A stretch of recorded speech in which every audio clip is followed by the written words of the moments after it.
ओम नमः सिद्धम।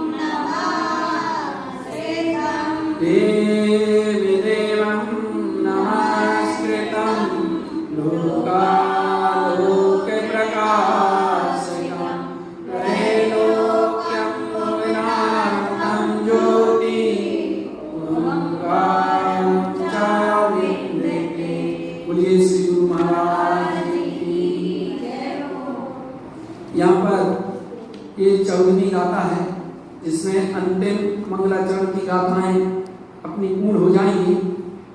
इसमें 14वीं गाथा थोड़ा अपन पढ़ेंगे। देवं गुरुं सुतं वंदे ज्ञानेन ज्ञानेन कृतं बोध्यामि श्रावणाचारम् अमृतं सम्यक् दर्शितम्। देवं गुरुं सुतं वंदे, मैं सच्चे देव, सच्चे गुरु, सच्चे शास्त्र की वंदना करता हूँ। कैसे हैं वे सच्चे देव, सच्चे गुरु और सच्चे शास्त्र? तो यहाँ कह रहे हैं ज्ञानेन ज्ञान अलंकृतम्, ज्ञान ही ज्ञान से अलंकृत हैं। कैसे हैं? ज्ञान ही ज्ञान से अलंकृत हैं।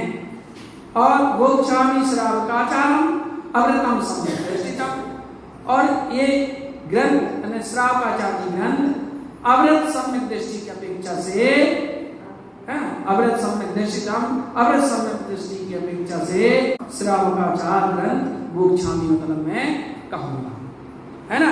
तो सबसे पहले सच्चे देव की, सच्चे गुरु की, सच्चे शास्त्र की यहाँ गुरु महाराज ने वंदना की है। क्यों की है वंदना? क्योंकि इनकी वंदना करने से ये महापुरुष हैं, प्रमाणित पुरुष हैं, है ना।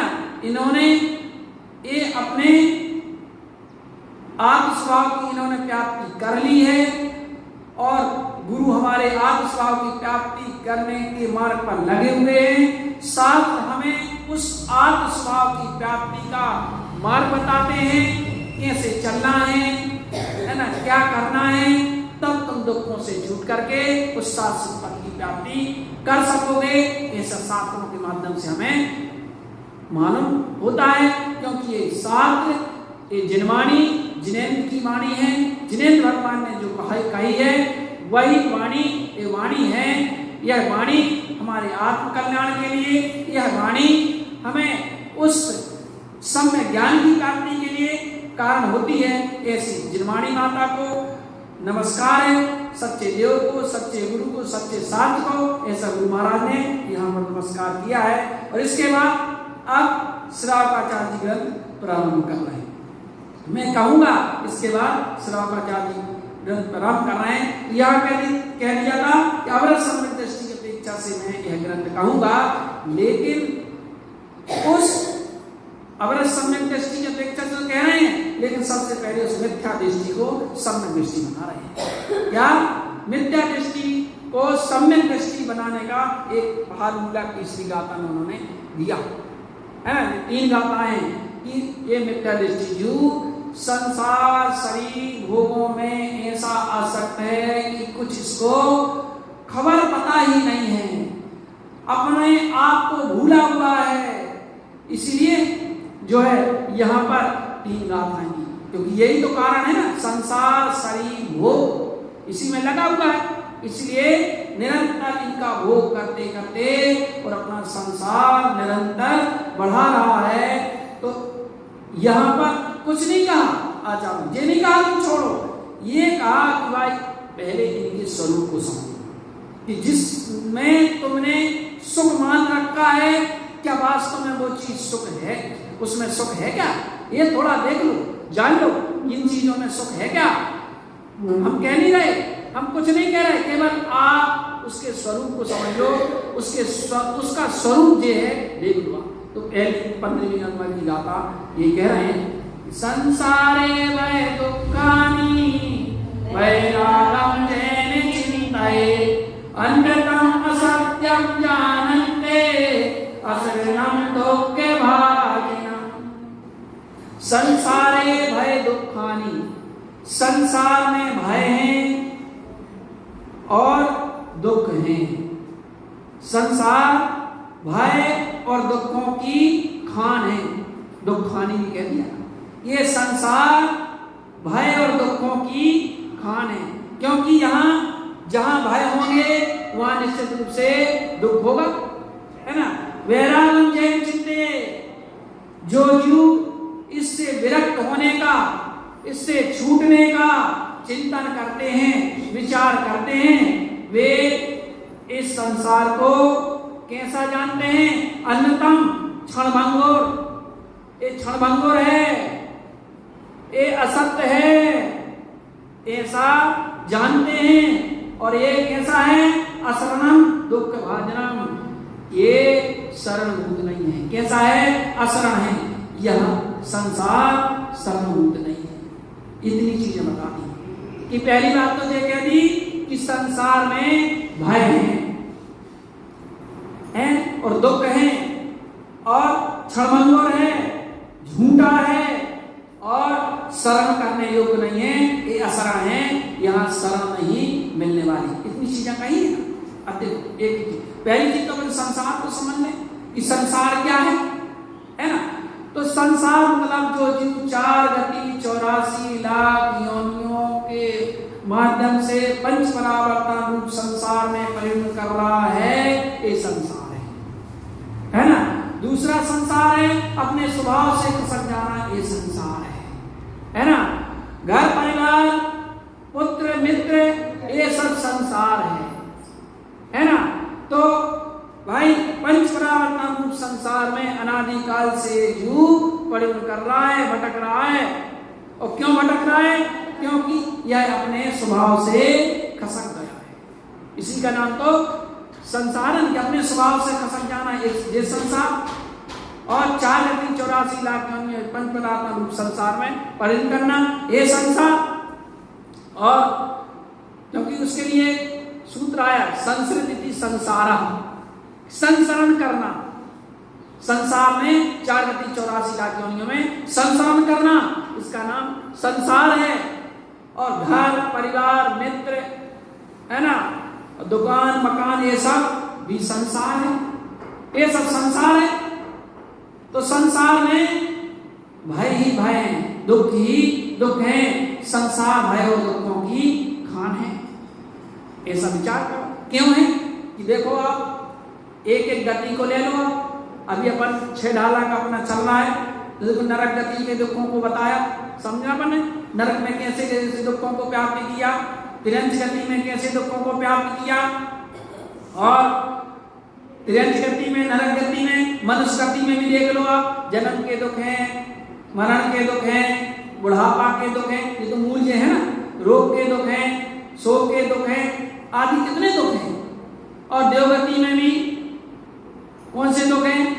विषय चाह दावानल दो, विषयों की चाह में दावानल की तरह बहता है, इसलिए वो दुख है ना। और मरण के भी वहां दुख है। जन्म के तो ठीक है, उनके उत्पाद सैया पर जन्म होता है, लेकिन मरण के दुख है। इस प्रकार देवगति में भी दुख है। तो कौन सी गति में सुख है? किसी भी गति में सुख नहीं है ना। और जिस गति में जाता है उस गति में उसे दुखी दुखी प्राप्त होते हैं, इसलिए दुख है। अब देखो मरण का भय, मरण का भय होता है कि नहीं होता? बताओ। भय भी 7 प्रकार के अपन ने अष्टांग का पर में समझे थे। ई भाव का भय, पर भाव का भय, जन्म का ई भाव भय, परलोक भय, मरण वेद ना जात, मरण का भय है ना। अनरक्षा, मेरी कोई रक्षा करने वाला नहीं है, ये भय है। ऐसे 7 प्रकार के भय तो भय। और जहां भय होता है वहां दुख होते हैं, है ना। देखो जहां भय है वहां आकुलता है। अपन ने अष्टांग का पर में समझा था कि जहां भय है निश्चित रूप से वहां आकुलता होगी, और जहां आकुलता होगी वहां दुख नहीं होगा। तीसरी डाल में पढ़ते ना, आत्म को हित है सुख सो सुख आकुलता बिन कही। सुख किसमें है? निराकुलता में, और यहाँ तो आकुलता ही आकुलता है। तो आकुलता का नाम दुख है, इसलिए संसार भय और दुखों की खान है। जो जीव ऐसा चिंतन करते हैं कि भाई ये क्षण अनुभव है, नाशवान है, क्योंकि जिस संसार को हमने मान रखा है, घर को, परिवार को, है ना, जिसका नाम जो संसार है ना, ये शाश्वत है कि नाशवान है, सदा रहने वाला है। वो सेठ जी थे, कभी मंदिर नहीं आते थे, धर्म की रुचि ही नहीं थी, सेठानी लेकिन थी, उनको बड़ी धर्म की रुचि थी। उनको हमेशा कहती रहती मंदिर जाया करो, थोड़े धर्म की चर्चा सुना करो, धर्म के कार्यों में थोड़ा अग्नि रहा करो। अरे बोले कहाँ, मरने की तो समय नहीं है, तुम कहाँ बात कर रही हो, है ना, इतनी व्यस्तता है दुकानदारी में, घर परिवार में, मरने की फुर्सत नहीं है, तुम कह रही मंदिर जाओ, थोड़ा धर्म की चर्चा सुना करो, है ना, धर्म के कार्यों में अग्नि हुआ करो। तो बोले ठीक है। कुछ उसी जो है ग्राम में एक बार कोई साधु आए, तो साधु आए, बड़े पहुंचे हुए साधु थे। सो सिटानी ने आहार लगाया, सो सेठ से बताया, सुनो आज मैं आहार लगा रही हूँ, अब जो है तुम्हें थोड़ा रहना है, ठीक है। अब मजबूरी में से रहे आहार में, और अब छोड़ने भी जाना था उनको, उन्हें आहार करेंगे तो वहां तक जहाँ निवास है वहां तक छोड़ने जाना था। तो वो सेठ जी छोड़ने के लिए गए। सेठ जी वो जो है मुनिराज समझ गए कि इनकी रुचि और सेठानी की रुचि, वो तो बड़े ज्ञानी होते हैं, समझ गए। तो जब छोड़ करके जाने लगे, बोले सेठ सुनो सुनो सुनो, बोले गुरु जी बता दीजिए, बोले ये सुई है, ये सुई मेरे को दे देना, रख लो वहां दे देना, ये रख लो, ठीक है। उन्होंने जल्दी जल्दी कोई ध्यान नहीं दिया, ली सुई और चल दिए। अब जब आगे जाते हैं तो बोले वहां दे देना, बोले कहाँ दे देना कह रहे हैं, वहां दे देना, बोले सुई। वो लौट के आए, बोले गुरु जी क्या कह रहे हो आप, वहां दे देना, वहां कोई कुछ लेकर के गया है, लेकिन तुम ऐसा करना ना, चमड़ी में खोस लेना, अपनी जो चमड़ी है ना शरीर की, उसमें खोस लेना, वहां दे देना। अरे बोले ये भी तो नहीं साथ में जाती, समझ नहीं आता। ये शरीर भी सबसे नजदीक का जो पड़ोसी है वो भी साथ नहीं जाता। शेर को समझ में आ गया कि भाई वास्तव में जिसके लिए मैं रात दिन लगा हुआ हूँ, कुछ खबर फिक्र नहीं है अपनी, वो शरीर भी मेरे साथ नहीं जाने वाला है, तो ये सारा वैभव जिसको मैं संसार मान रहा हूँ वो मेरे साथ कैसे जाने वाला है, नहीं जाने वाला। समझ में आ गई उनको, क्योंकि समझदार को इशारा ही काफी होता है। तो भाई संसार क्या है, ये मान्यता का नाम ही संसार है। मैंने मान रखा है, मैंने मान रखा है, इसलिए संसार है। तो नहीं मानी तो क्या है बताओ, मानता का ही संसार है, नहीं माने तो कहाँ क्या कुछ है, कुछ नहीं है। कहते मान लिया तो मन नो मन का है, और नहीं माना तो कहाँ कुछ है, बताओ कहाँ है। ठंड लग रही है, बहुत ठंड लग रही है, गर्मी लग रही है, मान लिया सदन, और नहीं माना तो बताओ, दिखाओ गर्मी कहाँ है, दिखती है, दिखाओ गर्मी, ठंड दिखाओ, दिखती है, मानता में ही है। क्योंकि अगर दिखती होती तो तुम बता दो, है ना, कि है ठंडी। अब कुछ लोगों को नहीं भी लगती वो, पहले के लोग तो बिना पंखा के सो भी जाते थे, सब कुछ रहते, क्यों नहीं लगती? अब बताओ होती तो उनको नहीं लगती क्या? वो इंसान नहीं थे क्या? उनको नहीं लगती, अपन को लगती है। मतलब अपनी मान्यता ही अपन ने मान रखा है, इसलिए सुख है, इसलिए दुख है, इसलिए संसार है। नहीं माने तो कहाँ कुछ है भैया, मानता का ही खेल है ना। मान लिया इसलिए है, नहीं माना तो कुछ भी नहीं है। देखो सूत्र है, एक सूत्र बता रहे हैं आपको कि जैसा मानोगे, 3 सूत्र हैं, जैसा मानोगे वैसे रहोगे, जितना सोचोगे उतना बंधोगे, और जितना जुड़ोगे उतना भोगोगे। जैसा मानोगे वैसे रहोगे, क्योंकि व्यक्ति जैसा दिखता वैसा नहीं है, ध्यान रखना। व्यक्ति जैसा दिखता है वैसा नहीं है, व्यक्ति जैसा सोचता है वैसा है। हमने सोच रखा कि हम संसारी हैं, दीनहीन हैं, कमजोर हैं, है ना, ये तो हम हैं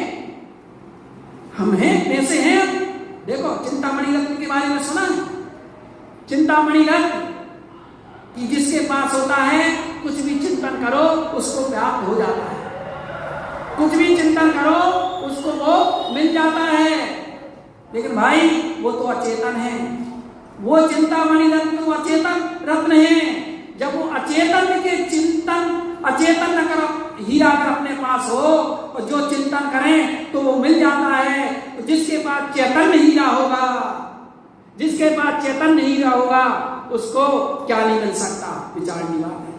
अपने पास आत्मा रूपी चैतन्य हीरा है। हम जैसा सोचते हैं, जैसे भाव करते हैं, निश्चित रूप से हम वैसे हो जाते हैं। सारा खेल सोच का ही है, मान्यता का ही है, और करना कुछ नहीं है। और हम कर भी क्या सकते हैं बताओ? कुछ भी नहीं कर सकते हैं। स्वमेव चल रही है विश्व व्यवस्था, कुछ नहीं कर सकते हम, बताओ, है ना। अगर एक दूसरे का हम कुछ करते होते तो सारी व्यवस्था गड़बड़ा जाती, गड़बड़ा जाती नहीं, बताइए। एक द्रव्य दूसरे द्रव्य का अगर कुछ करता होता तो सारी व्यवस्था ही गड़बड़ा जाती। इसलिए कोई हम कुछ कर धर तो सकते नहीं है। यही मानता है, मैं ना करूं तो कुछ ना हो, वचन ऐसे बोलता और मिथ्यात्व स्वैरात्मा चारों गति में डोलता। मैं कर लूं, मैं ऐसा कर लूं, है ना, जे कर लूं, वो कर लूं, है ना। जे मानता है कर्तव्य की, मानता कर्तव्य ममत्व भोक्तव्य। मैं करता हूं, मेरे करने से ही सब कुछ हो रहा है, मैं ना करूं तो कुछ ना हो, कुछ नहीं होगा। ये कर्तव्य की मानता, ये मेरा है, ये ममत्व की भावना, है ना। जे अच्छा है जे राग, जे बुरा है ये द्वेष। तीन चीजें हैं। देखो कि परिवार के कारण मोह होता है, क्या? परिवार के कारण मोह होता है, शरीर के कारण राग होता है, और धन वैभव आदि के कारण द्वेष होता है। क्या? हर परिवार के कारण मोह होता है, शरीर के कारण राग होता है, और ये धन पैसा सामग्री आदि इसके कारण द्वेष होता है ना। तो और यही संसार की जड़ है, राग द्वेष ही संसार की जड़ है ना। एक तो ये, और फिर जहां ये चीजें होती हैं वहां ढेर सारी जीव की अपेक्षाएं भी होती हैं, और तो वही अपेक्षा के कारण ही इसको दुख की प्राप्ति होती है। क्योंकि हमारे चाहने से कुछ होता नहीं है, जो होना होता है वही होता है। इसलिए चाहे गई चिंता मिटी मन भावे परवाह, जिनको कुछ ना चाहिए वे नरसाहन सहाय। ये विचारनी बात है कि जैसा मानोगे वैसे रहोगे। हम अपने आप को दीनहीन कमजोर ऐसा मान लें तो निश्चित रूप से हम वैसे हो जाते हैं। और अपने आप को अगर हम कि मैं तो केवल ज्ञान का धारी परम तत्व परमात्मा हूं, और मैं हूं भाई, क्योंकि केवल ज्ञान कहीं बाहर की चीज नहीं है, केवल ज्ञान कहीं बाहर प्रकट नहीं होने वाला, मेरे अंदर में ही प्रकट होने वाला है। इसलिए अपनी मान्यता को सुधारना है, और जैसा मानोगे वैसे रहोगे, है ना। और जितना जुड़ोगे उतना भोगोगे। ये जुड़ाव ही, जुड़ना ही, क्योंकि आत्मा के साथ ये शरीर जुड़ा हुआ है, इसीलिए कष्ट प्राप्त कर रहा है ना। आत्मा के साथ या हमारे साथ हम अपने मोह के कारण, राग के कारण दूसरे लोगों से जुड़े, इसलिए कष्ट है। अगर नहीं जुड़े होते तो किस लिए कष्ट होगा भाई? हमारे घर में कोई बुलडोजर चलाए तो हमको कष्ट होगा कि नहीं होगा? और दूसरे घर में चलाए तो ठीक है, अपन कह देंगे कि भाई अरे नहीं होना चाहिए, लेकिन दुख होगा। कह देंगे हाँ ठीक गलत है आपकी, लेकिन दुख नहीं होगा, है ना। अपने घर में कोई चलाए तो कष्ट होगा, दूसरे के में नहीं होगा। क्या करना भाई? अब दुनिया में देखो कितने सारी चीजें हो रही, जन्म भी ले रहे लोग, मर भी रहे, अपन को कष्ट होता है। लेकिन कोई अपना मरे तो, हाँ, कोई तो अपना कोई मरे तो, अपना घर कोई तोड़े तो कष्ट होगा ना। तो क्यों है? क्योंकि हमने माना है, इसलिए है। अब जब किसी का घर ही नहीं होगा, घर मतलब क्या? घर तो इतने हमने माना ही नहीं है, तो कष्ट कैसे होगा? मानता का ही तो कष्ट ना। इसलिए मान्यता छोड़ देंगे तो कष्ट भी नहीं होंगे। इस मान्यता का नाम ही संसार है। यहाँ कह रहे भाई संसार में भय और दुखों के अलावा कुछ नहीं है। संसारे भय दुखानी वैराग्यम चिंत्यते। इसलिए इसको अच्छी तरह से जान करके इससे वैराग्य उत्पन्न करो। ये क्योंकि ये क्षणभंगुर है, झूठा है। क्या है? संसार भावना पड़ती है ना, मेरी भावना। दाम बिना निर्धन दुखी तृष्णावश धर्मान, है ना? दाम बिना दुखी तृष्णावश धर्मान, कहूँ न सुख संसार में सब जग दे पूछो। जिसके पास धन पैसा है सो वो तृष्णा से दुखी है, जिसके पास नहीं है सो वो निर्धनता से दुखी है। बता, तो होने में सुख होता तो सुख मिलना चाहिए था, और नहीं होने में किस लिए दुखी है? कि है नहीं है, निर्धनता के कारण दुखी है भाई। इसलिए कह रहे हैं कहूँ ना सुख संसार में सब जग देखो सब।